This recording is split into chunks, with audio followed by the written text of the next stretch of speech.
Hello, everybody,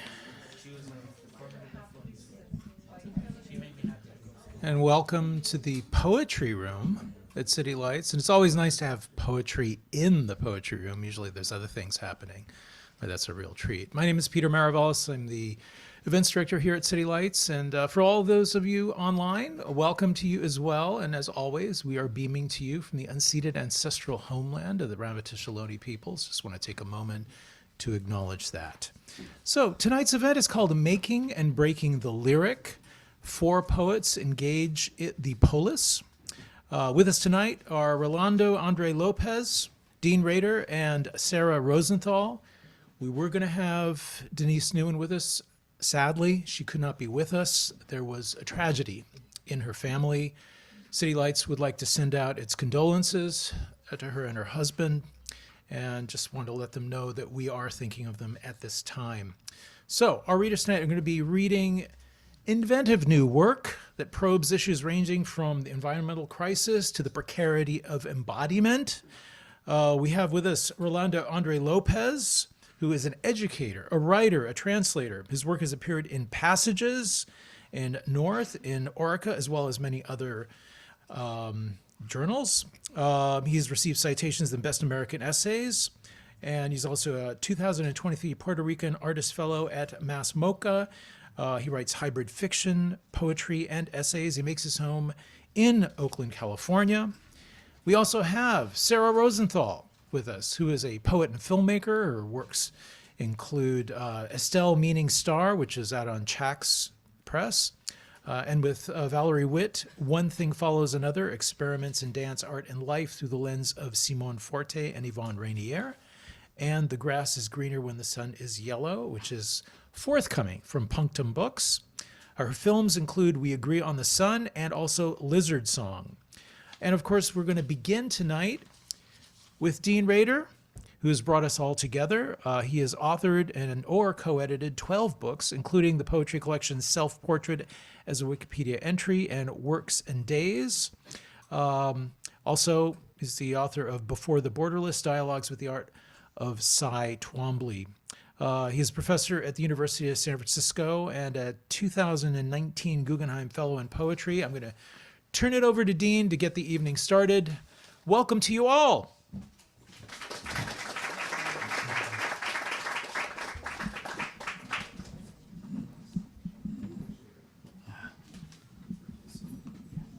I may not need it. Can you guys hear me okay if I... Oh, they can. All right. They need it. Okay. Those of you in the web. Thanks, everyone, for coming. As pretty much all of you who are here know, Denise, her husband, and her daughter, Eva, were in a horrible car accident on Christmas Eve. Everyone suffered in the accident. Denise is going to be in recovery for a really long time. We were just discussing before the event. She's still in sort of assisted recovery period. Her daughter Eva, who's 22, died in the accident. Denise couldn't be here. Eva had recently graduated from college. And the loss is horrific. And we have been talking amongst ourselves about the best way to proceed with tonight and with poetry in this year and this regime. And we decided that with Denise's blessing that we wanted to go through with the reading tonight with a couple of modifications. So the three of us are going to read our own poems for 8 or 10 minutes each. And then we're going to take turns reading from Denise's book. Yes. As a kind of testament to her. Also, we are dedicating tonight's reading to the memory of Eva, who would be here tonight celebrating her mom and her mom's amazing work. We were just talking about Denise beforehand. She's one of the good people. Big brain, big heart, great translator, great teacher, great mentor, great poet. So Denise, we know you're with us tonight. We're with you. That's how we're going to get down to some poems. So thank you all for coming out. This is meaningful. I'm just going to read 3.5 poems from this book. Peter said, this is my recent book of poems before the Borderless. It's all poems that talk to the artist Cy Twombly. Twombly graduated from Black Mountain College with Jasper Johns and Robert Rauschenberg. He's one of those post-impressionist painters who is not as well known as the other two dudes, but who I've become sort of obsessed with. And this book is a really interesting project in that if you open it up, there will be a Twombly image on one side of the page, and then a much less interesting Dean Rader poem on the other side of the page. But it's this ongoing dialogue between text and image. And a lot of the poems sort of try to do on the page what Twombly does on the canvas, and maybe ask the question about, who is the poet, who's the visual artist? Because much of Twombly's works are scribblings out of passages by poets like Rilke and Keats and Sappho. And so this book tries to ask questions and probe into what the relationship is between looking and seeing, writing and drawing.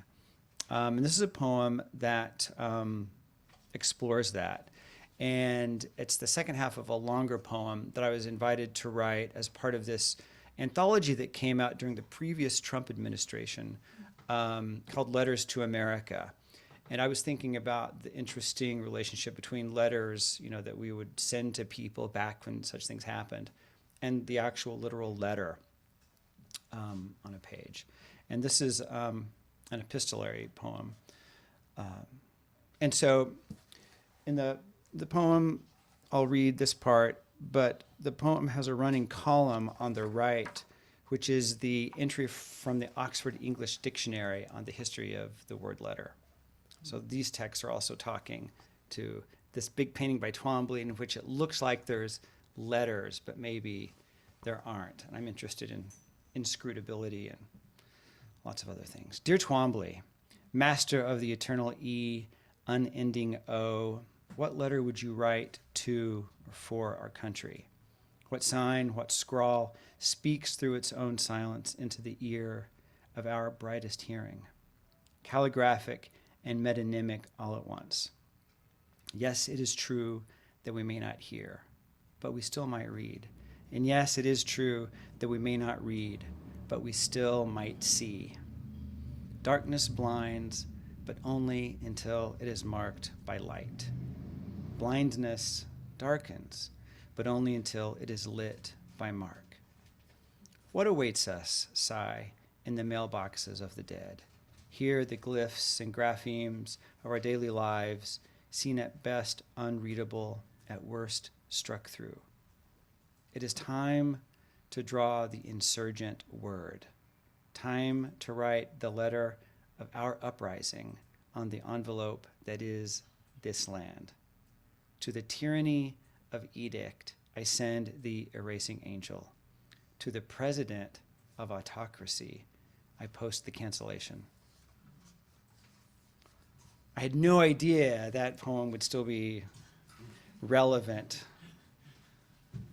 many years later. And here we are. All right, so this next poem I'm going to read talks to this one painting by Twombly. And there are 6 kind of scribbles here, 6 lines. And so I have these 6 prose passages, and each passage is trying to do a different kind of ekphrasis, which is a different kind of writing about art.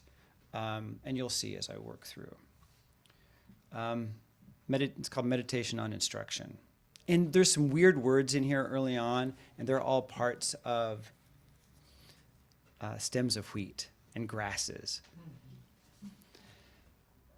1. This is called Untitled, and it's from 1970. In Twombly's Untitled, you don't know where to look because you can't figure out which way the surface is moving. At first, you believe it begins at the top of the canvas, almost in mist, before spiraling down towards you. But then you see the direction is upward, a landscape in reverse, scaling a shifting mountain of stone and debris until it disappears into the clouds. Vast swirl of stasis and motion, umber erasure of the heavens. 2. When I look at this painting, I see Oklahoma. I see autumn, I see wheat fields, I see the sun, an array of rust, and the wind bending the stalks, but at the same time mending them into something akin to skin, smoothing itself over a body that is not there. Internal swirl of the not yet cupped, gloom and on spike and stem, glazed gold, and the long rake of late light, all spiral, all coil, here tiller and rachis, here the ligule of last leaf.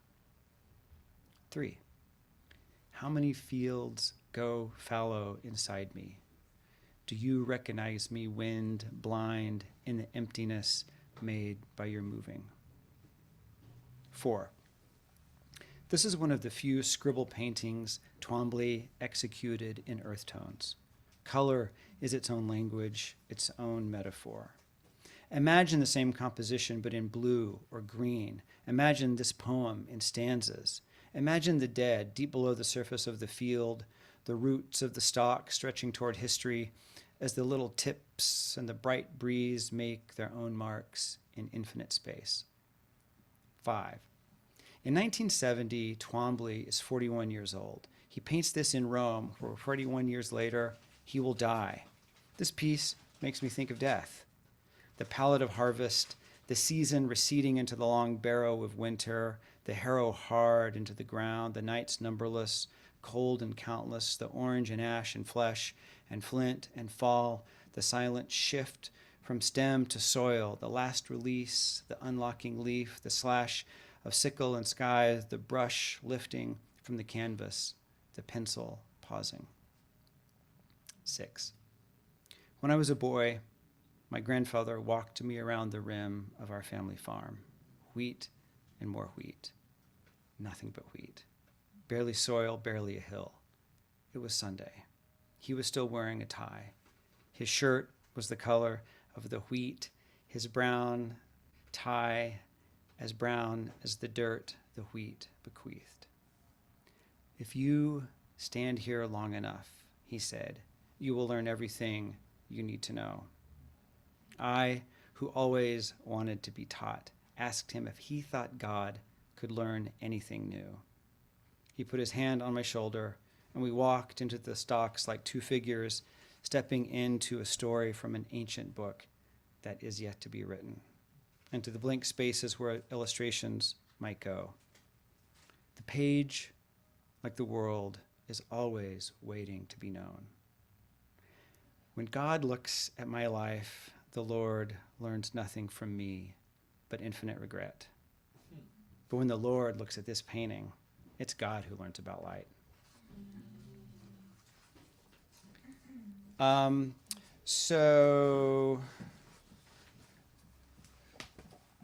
about this painting, another scribble painting, the so-called chalkboard painting. One of the first Twombly paintings, chalkboard scrawl paintings to have a title. This is called Cold Stream. And I was thinking about water and movement and rivers. That's a love poem for my wife. It's also about death. Meditation on motion. The line, like the river, does not know to stop. Neither does my wonder. I would like these lines to be drawn on my skin. I would like to feel these lines beneath my skin. A current alternating between my body and the earth, galvanized with meaning charged with inscriptions of infinity, like us. Oh, beloved, to flow with you through this life and after, the elegant simplicity of a fusion, our motion lost in the rolling waves that carry us out, encirclement and continuance and the connection of everything drawing us in. Beloved, we don't have to be beautiful to be beauty. All right, so one of my favorite things about Twombly is his obsession with Rilke, the great Austrian poet Maria Rilke. He did a whole series of paintings where he would write out lines from Rilke's Sonnets to Orpheus.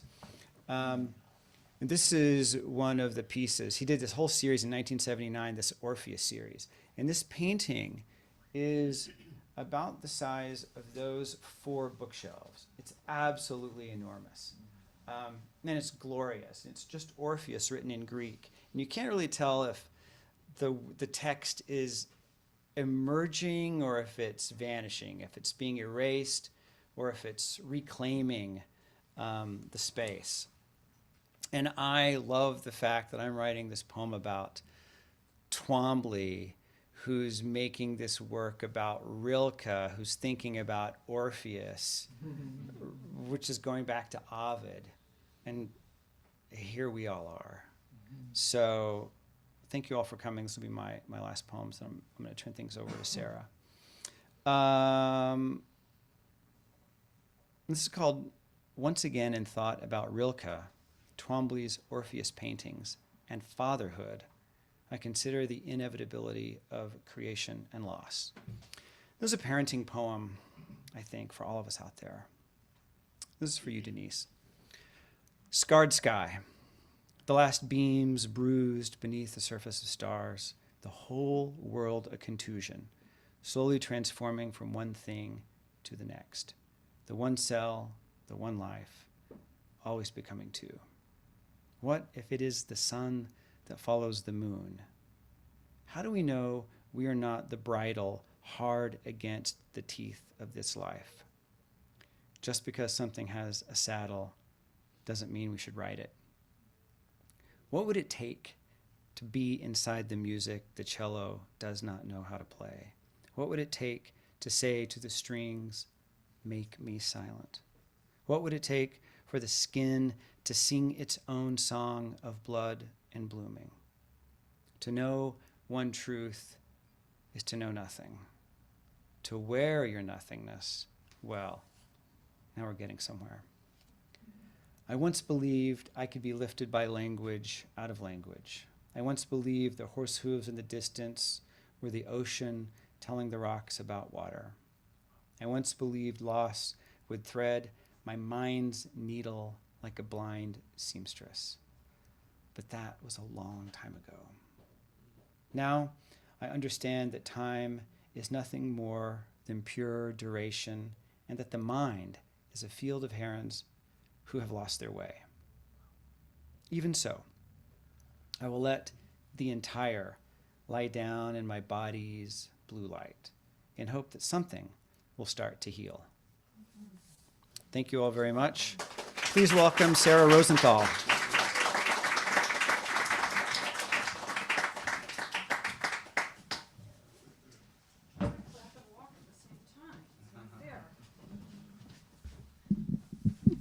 Thank you, Peter. Thank you, Peter, for hosting us. And it's really so beautiful to be here. And what a gorgeous audience. You're just lovely. So happy to be reading with Dean and Rolando. Heard so much about you. It's our first in-person meeting. Denise was like, are you up for him stealing the show? Because he will. And Dean and I said, yeah, that sounds really good. Denise, we miss you.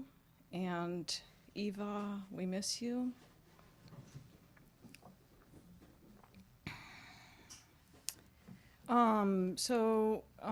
Really grateful that Denise is letting us launch. This is the first launch of Denise's book, and it's kind of, I'm thinking of this as the last launch of this book, which is Estelle meaning star. Just want to say, Dean, you know what a fan I am of your work, and it's really great to hear you read it out loud. I studied that whole book page by page, and then I made Dean sit down with me at the Java Beach Cafe, and I made him listen to me go on and on and on. And I was sort of like the ancient mariner. He kept trying to get away and get back to his family, and I was like, wait, there's something else I love about your book. So it is exactly true. So anyway, I'm the one up here, okay? I'm the boss right now. I'm the big boss for 10 minutes. So everybody do what I say. Okay, good. So this is Estelle meaning star, and my friend Hazel White, the poet, who many of you know her work, said, Sarah, did you write this or did you make it? I don't know if you can see in the back, but it's cut-ups, it's collage. And I said, I made it. I was pretending to be a visual artist. And I made it from bits and pieces of language that I took from dream journals while I was going through chemo a number of years ago. But you know, regardless of the process of making and regardless of the medium, I think one of the most fantastic things about being a creator is that you get to collaborate with something larger than yourself, whether it's the dearly beloved, long gone Cy Twombly's art, whether it's Jack Spicer, channeling messages from Martians via the radio and writing them into his poems. There's a million, and I'll find out, Rolando, when we hear your work, how I'm going to work you into this. But, you know, there's a million ways, but bottom line, you get to, for the duration, kind of drop what Brenda Hillman has called the ego project. She said once to me, the ego project is never going to work out.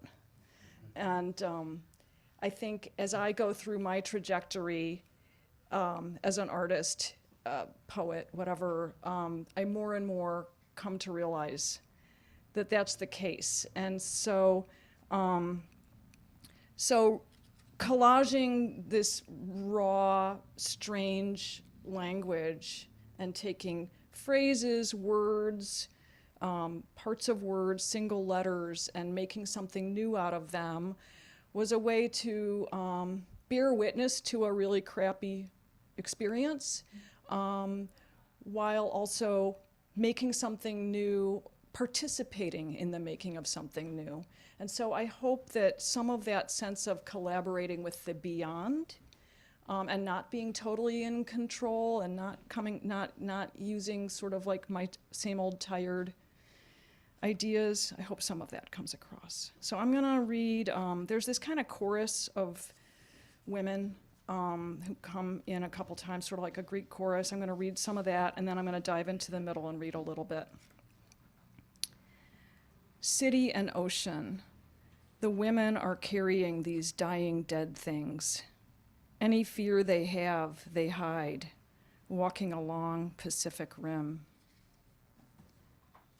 Walking the rim, they retrieve abandoned animals, wrap arms around bony torsos. The women tread slowly, some carry parasols, shade faces of the dying dead. Walking along Pacific Rim, they moan in lamentation, cradle mangled animals. The women tread the rim, sometimes tear strips from their dresses, bind around broken creatures. Some of them bend down, gather fistfuls of dirt, rub onto their skin. Walking the rim with their bundles of pain, the women gaze down at stricken eyes, stroke faces. The women walk, the women wail, their song of lament blends with whimpers of bleeding bodies. Slowly they wend their way along the narrow path, holding their bleeding bundles.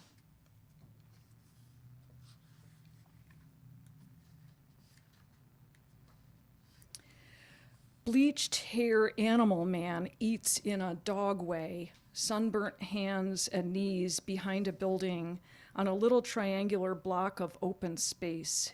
This is what someone who's dead's doing. Someone whose dead's animal teeth, pink gums above them, not the softness of hearts. A set of teeth with nothing to offer, hunched. Hunched habits stalk you, hold your crown like red-faced animal catchers. Dance that high energy dance. Dance learners, appears there are 2, 3, but stare at this number, 1. Dance hall, gashes along the trapped people. Damaged dog throws itself at door, clatters into room, color running. Running girls found themselves overlooking the street party, strode up, inserted bodies into conversation, noticed that pacing animal. It's incurred a wound. Damaged dog emitting energy. Wounded, it keeps trying to charge the rest of us. Over initial shock, girls think it's their job to inch closer, pick it up, place it under the table. The dog is, well, it's here, they told me. While I dream smell of burnt plastic from the umbrella I'd put in the stove to dry, was I blind to the dangers? Did I feel safe? Yes, perfectly safe. Just a casual improvised action. Now smoke. Bin one, oh so sick, cries into claws.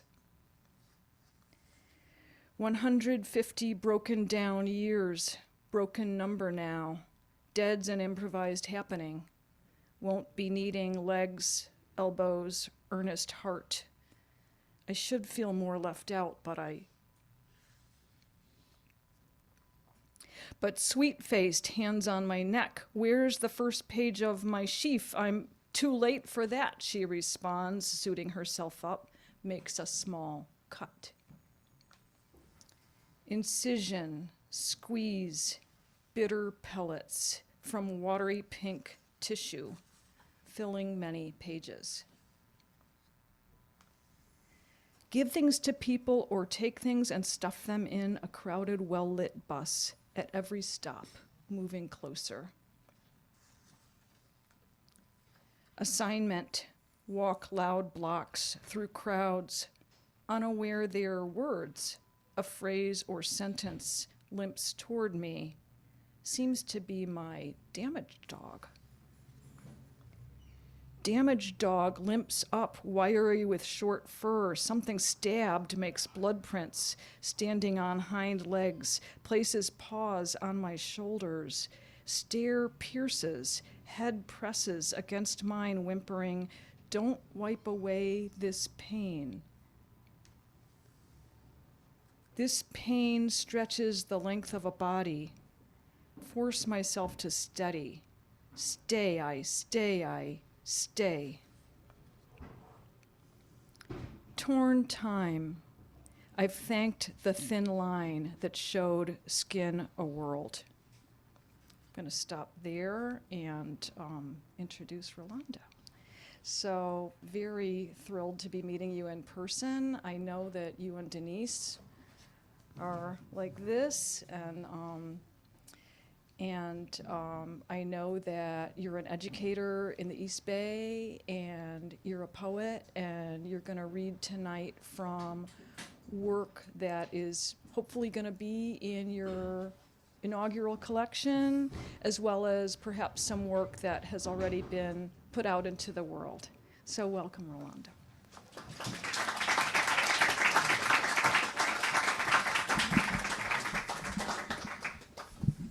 Thank you. Thank you. I appreciate so much everyone that's here. I'm seeing faces that I recognize, beloved friends. And online, I saw some. I sneaked a peek at the list, and I was like, oh, you came. Okay, awesome. Thank you. So I'm really happy to be here with everybody. And Denise, I've been thinking about her every day since I heard the news, which was about a month ago, maybe. I have also been going through some losses in my life. So when this happened, this sort of fell into a larger pattern. I was just speaking to a friend before. It's like a winter of the soul as well as of the geography. And so it made me return to some materials that I started about 4 or 5 years ago, which some of which has been published. But I actually took some of those published materials and reworked them in light of just what's happening right now. And it's been all kinds of emotions. It's been maybe what's necessary, right? You never know. So I'm going to read from here. And thank you, Dean. Thank you, Sarah, for that beautiful introduction. And thank you, Denise, for inviting me and making this invitation to me. I met Eva once, and she was a wonderful person. She came to one of my readings. And so I am holding her too and wish to lift everyone up as I write about some of my own grief and ancestors. So one evening years ago, I went to the first time to a Zen Buddhist Sangha in Boston, Massachusetts. Afterwards, over salad, I conversed with one of the congregants and said to him, "I am still learning how to be a friend of death." And his response was swift. "How about just letting it be? Acceptance is not the same as friendship." And my mind has been a funeral march for some years now. On December 25, 2024, I called my college mentor to celebrate, to wish him Christmas. He was one of the people who not just identified me as a writer when I was a sophomore in college, he also wrote the recommendations letter that got me here to CCA, where I met Denise. And when I called, his wife answered, telling me he had died a month before of cancer. Some weeks later, I received the email from Sarah about the tragedy that Denise suffered and her family suffered.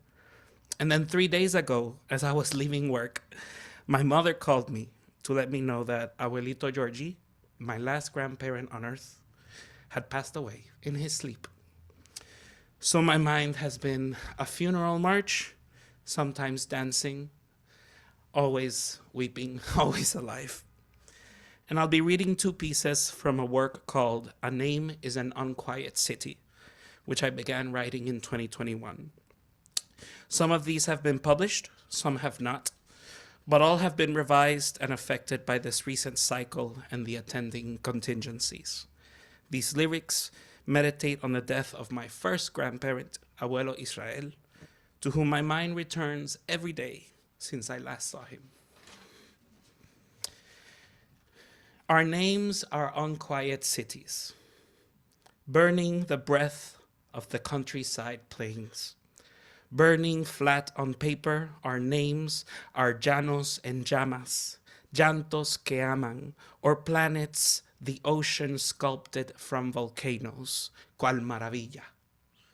There is a room for your name, beloved, in place of your absence. Red bird, blue whale, Josco triste, Cristo negro. How can I say I turn to your name all the time? When it rings and shines light, a language flickers on the cave's wall, where the words of the dark night lit up by living flame crawl like spiders. In my íntima escatológica, the story ends and begins over and over again with my abuelita Lidia on the pillow next to me, telling me all the stories.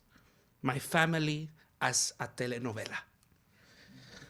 Una soledad, 100 years, streaming from abuela's mouth. In bed, my beloved, your stories. My beloved, the mountains. I turn to your name all the time.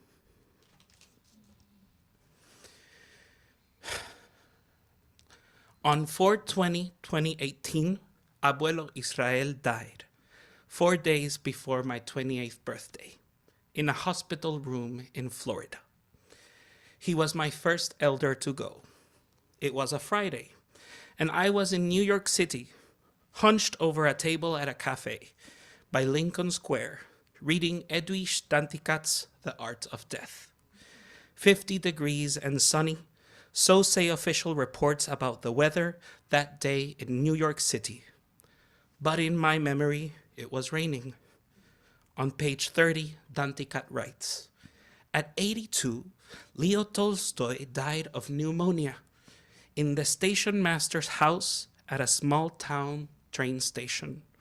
His last words were said to be, 'How does a peasant die?' My abuelo Israel was once a baby, jíbaro in Barranquitas, a peasant of Puerto Rico's mountains. The house where he was born is now a pile of planks, a ramshackle memory, blown away by a half-century of rains, hurricanes, and other injuries from that wind-torn place. Abuelo Israel died in Florida, where a machine filled up his lungs with oxygen, the rest of him gone. He used to talk to me about a tree of oranges, the source of his greatest happiness back when he lived in Barranquitas, the tree he ran to hide in when his father came home too late at night.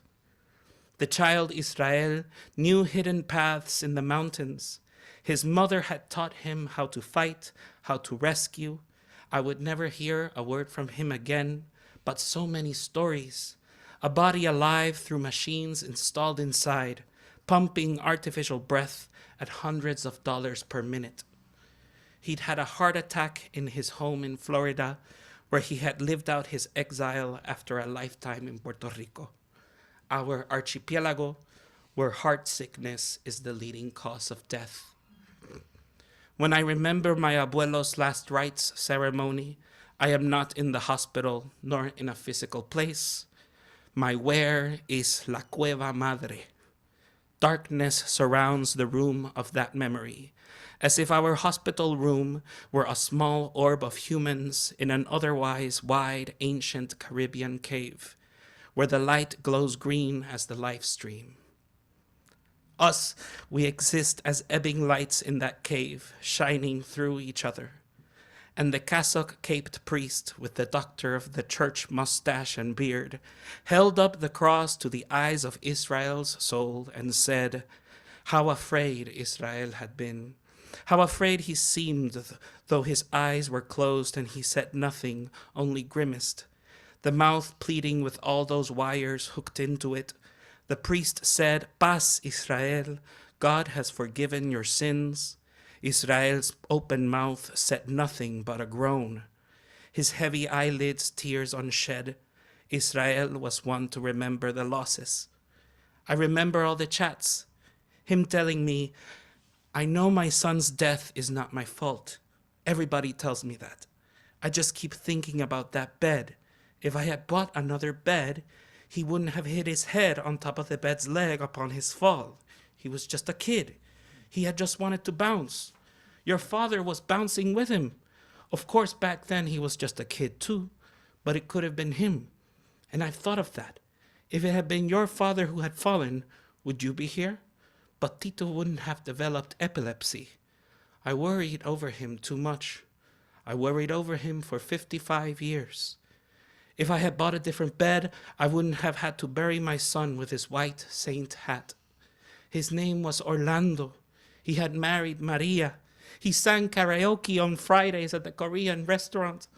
And the Koreans, they loved him. That was him. You could hear him laugh from the other side, sing from the other building. His last epileptic fall in the bathroom of his home split his head open. Maria had been away getting groceries.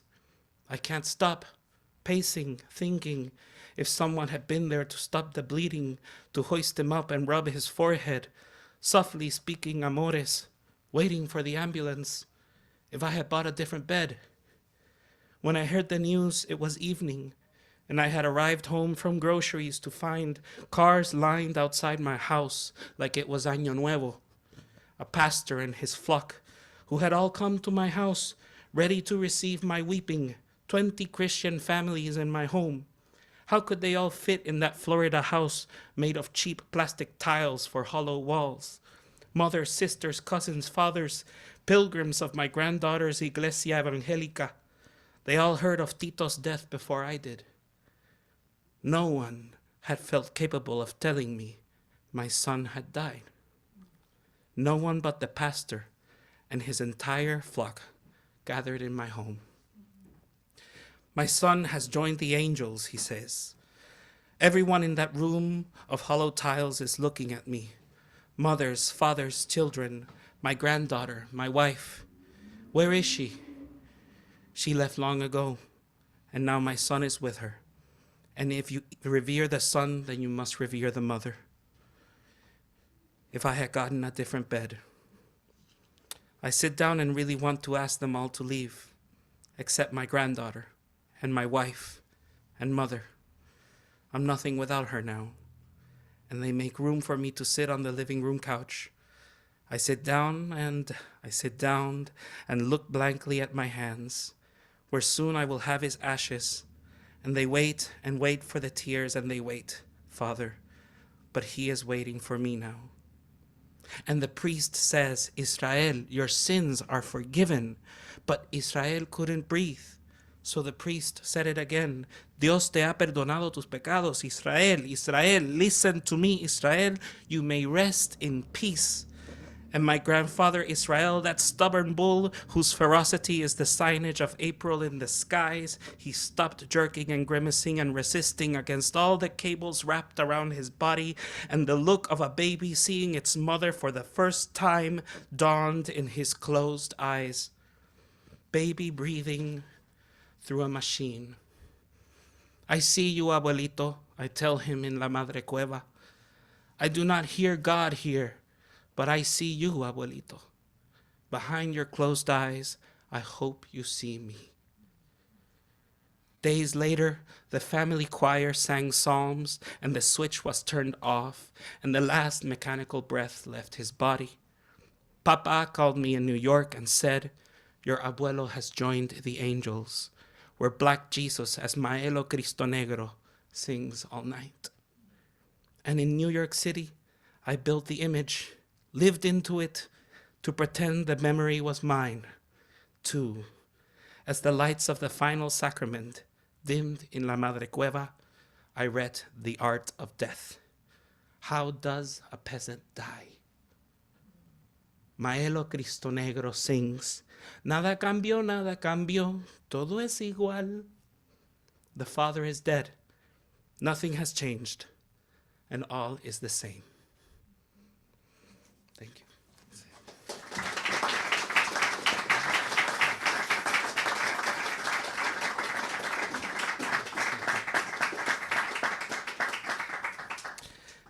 I'm also going to introduce the Redesignation of Paradise, which is Denise's book.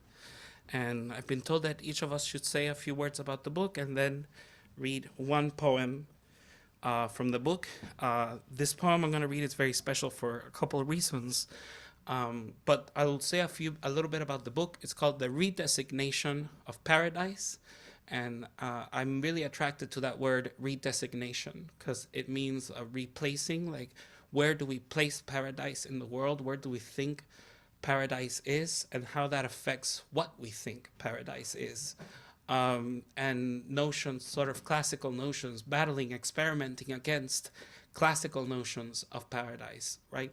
What if paradise is a garden, right? And I believe that the book, as it explains at the end, is the result of a year spent meditating in a garden, the UC Botanical Garden at Berkeley, called Biotic Portal at Strawberry Creek. And so her project has a lot to do with protecting the earth, caring for the earth, and sort of seeing the earthly element in our everyday existence, right? Not sort of claiming that it's all out there, this paradise, but that there's something, that we can experience, you know. I remember when I emailed Denise once, I was in the midst of an existential crisis, and I sort of, in like a jumble of 20 paragraphs, asked her, like, can you give me, you know, a sign of, you know, of wisdom? And she said, pay attention to the frogs. And it was a very short response, but that was the one that most stood out to me. Pay attention to the frogs. And I thought about Basho's frog, from the haiku. And I started looking at the floor, looking at animals, right? Noticing nature. And it was a slow turning, right? So I think it's that kind of looking that she's doing. She's looking at language that way. She's looking at the world that way. And it's playful. It's funny. It's irreverent. But it's also got a deep sense of, sacredness that's somehow there in the language of the poetry. So I'm reading from page 18. It's a poem that's dedicated to Estelle Adnan. And I chose this poem because we read Estelle Adnan's Arab Apocalypse in her class when I was her student as a creative writing MFA. And we read it as a class together, almost as a sort of ritualistic performance. It was this deep moment. It was like being at church or something. And that night, Estelle Adnan died. And so then the next week, we met and sort of said, like, wow, we had felt her spirit with us when we recited the poem. And then, we received this news. So again, there's this a running theme, right, of working with the beyond, right? Like Sarah said, it's like when you're working poetry, you inevitably end up connecting with that part of the world. And so with that said, I'll read the poem from page 18. Keep looking until you forget what you know about cows. In other words, unhook meaning from definition like unhooking a bodice. You rub your breasts in relief and it's taken as a sign. Let's play. And we get down on the floor to write a poem. A cow is to kowtowing what yak is to yakking. Is there time for poems in the Redesignated paradise? Poets in the backs of back rooms keeping language from getting stodgy? When you recognize without recognition, you ease up like the boss who after 2 drinks joins the others singing the happy birthday song, laughing and swallowing cake with one mouth organ developed eons ago in the same order in different wombs around the world. Lamp and light, the many poets compelled to write, despite the beating rain of capital. For Estelle Adnan. Thank you.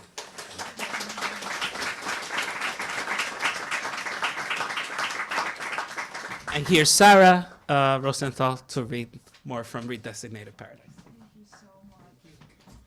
Oh my gosh, thank you. Thank you for bringing your abuelo into our space. And I said there was going to be connection with the beyond.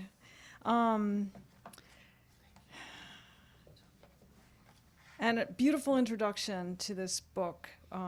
Really appreciate that. So I hear all these different facets of Denise coming into this book and collaborating with each other to create this work of art. There's the teacher and parent meeting us right where we are and making us feel like we, the reader, are being listened to. She's a phenomenal listener, so that we develop trust and will follow this voice anywhere. The translator, Denise is a consummate translator and has won the PEN Award, I think, like twice for her translations. The translator helps us tune into the multiple meanings of words, which Rolando's poem demonstrated. Consider them anew and watch as this consideration opens our world up to us. The longtime practitioner of Zen helps us recognize how interconnected we all are with all beings and how any one being's fate is all of our fate. And together, these facets of Denise braid into the poet, who shows us that paradise is right here and right now. This is it. It's what we were handed, and it's what we make of it. When I read this book, I feel the swing and the pulse of life. I can move from tragedy to humor in a heartbeat. I can relax into the free fall that's always happening, like it or not. And I can move beyond liking and not liking into a state of wonder and readiness to help take care of one another and this earth. So I'm going to read the last 2 sections of the last poem. The last poem is called The Redesignation of Paradise. So 59 to 65. Now the night shift wakes in their sealed burrows. In the humid air of their breath, he pokes his head out like a toe from a musty sock, darts out wearing a ghost mask from 1,000,000 years ago. Bodies turning with ground turning against the disinfecting sky. Icy Cassiopeia looks on from light years ago. Low to the ground, they respond to coolness by rolling up. Now it gives the wall a scratch, up and down, as if to its own back, bare branches about to push out buds. Now they enter the tree with blue-stained fungus on their backs, watch from above 6 stories up in the downy fullness of time, to have fungal partners, to be watched by carnivores. Without a sound, she dives down, misses her prey. When the male clicks, everyone stops to listen. Now he's got her in his claspers, strokes her wings, then covers her with his forelegs. No master or master plan, not even time to hide behind. Stepping into the moonlight, he wears a silver skirt and water condenses like pearls on the sleeping girl's window. Now they shed their skins and burst out of the water on clear wings, rising and falling in a mating dance, as if rising and falling were one action of the single-minded rush to reproduce before dawn. It's peaceful there at the base of the single mind. Now the courting pairs shed their wings, walk side by side to the fallen tree, going into the cavity, going into the gut, where opposites meet. Humans falling with trees, trees falling with beetles, surging with temperatures and sea levels. Yearn for an elsewhere, you become a drunken paradiser, hanging onto the railing of a holiday cruise. I was happy once. She's pollinated the plant, laying her eggs in the flower, and now there are seeds for her hatchlings to eat. Let's redesignate eternal as care, to care being the action of the complete half, of a half-free life, the whole universe comprised of reciprocal actions, a child bending in respect to time's action to feed his mother. Now she squeezes into one last cell, wings torn down to nubs, and dies. The queen dies, worn out, after laying 30,000 or so eggs, and the workers get to work nurturing a new queen from scratch with the leftover royal jelly. Now she steps out in her shimmery dress, joins her mate under a bow. I had the most beautiful dream, she says. He leans on her. I know, I was there. Day breaks and leaves start to rustle. Din of traffic picks up. Now they warm their muscles in the sun before foraging for food. Events ramping up and dying out. No time. And so no objects, and so no need to control anything or anyone. Just like that, the spaces between charred trees green up. Now the timber drillers start drilling holes in snags. Come spring, families the size of teacups will occupy them. In the dream, you wake up as the clear pearl in a liquid state between life and death.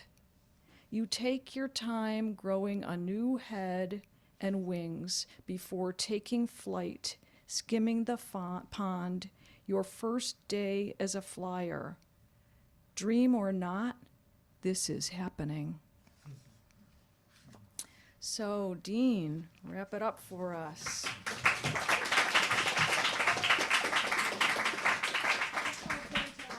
Denise's book is here. Dean's book is here. Check it out. You get a free CD. You can buy any book. So Sarah and I met not quite in the previous century, but it feels that way. We were both on the poetry jury for the California Book Awards. And are you still on the jury? I'm on sabbatical.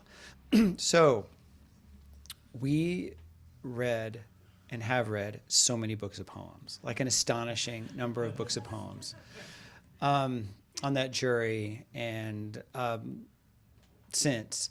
And I think it's hard for me, at least. Sarah's heart is bigger than mine, but it's hard for me sometimes to be moved by a book of poems, having read so many. Sarah's work does that for me, but Denise's book also did. When I picked up this book, I was really moved in a number of different ways. It is a personal book. It's a political book, but it's sort of slyly political. She takes on issues of capital.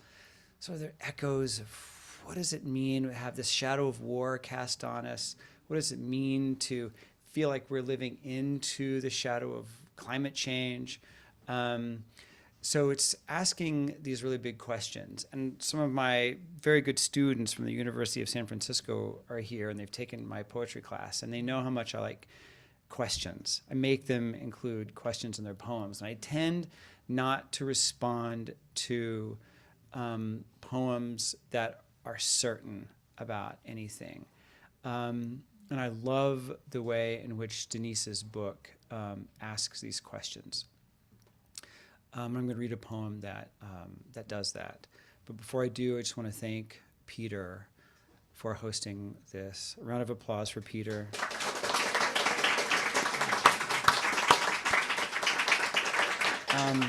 Peter and his colleague Stacy have been really supportive of my students at USF, our internship program. I feel really grateful to have this relationship. And I feel grateful to be in this room. It's a kind of sacred space for poetry. It's a cathedral.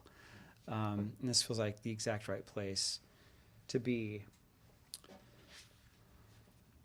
at this moment with these poems. So one of the things that's really cool about this book is that it's a conversation in which there are a number of voices. Kafka is in this book, the great haiku poet Dogen, Estelle Adnan, Inger Christensen.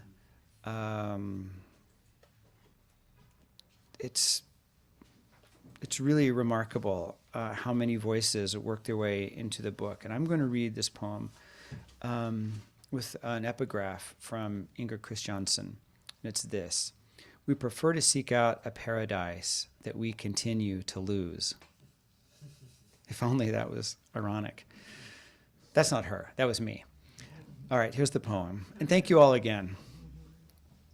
No paradise on earth. And yet, wanting to focus the imagination on something green, say imagination, and trigger longing. Why? A rock sees paradise as hard. A star sees it in being seen. Wanting the ancient quiet of stars, say quiet, and trigger longing. A businessman dreams of colonizing Mars. He does his best with a stunted imagination. We do our best to avoid the topic of death.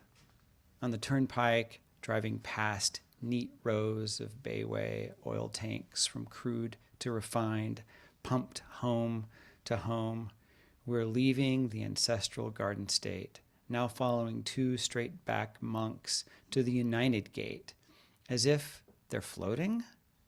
No, just not fighting the air, most wanting this, but we're taught, struggle, struggle, struggle. Then out it comes. Let's plan another trip. See the world, says the man. I'll go anywhere, says the girl. Except Syria, Yemen, Myanmar. She's learning about the world. Study outside as inside. Whose dream are we in? An addict sees paradise as a scratchy army blanket, smothering a burning city at night. One by one, we vanish down the long hall. Looking back, mother wincing, pulling on her woolen sock. Tumor in her voice box. Say the word tumor and trigger dread. Why? Cells longing to divide. See paradise in dividing. Can't stop like proliferating plans. I was planning to see her in January. Thank you all.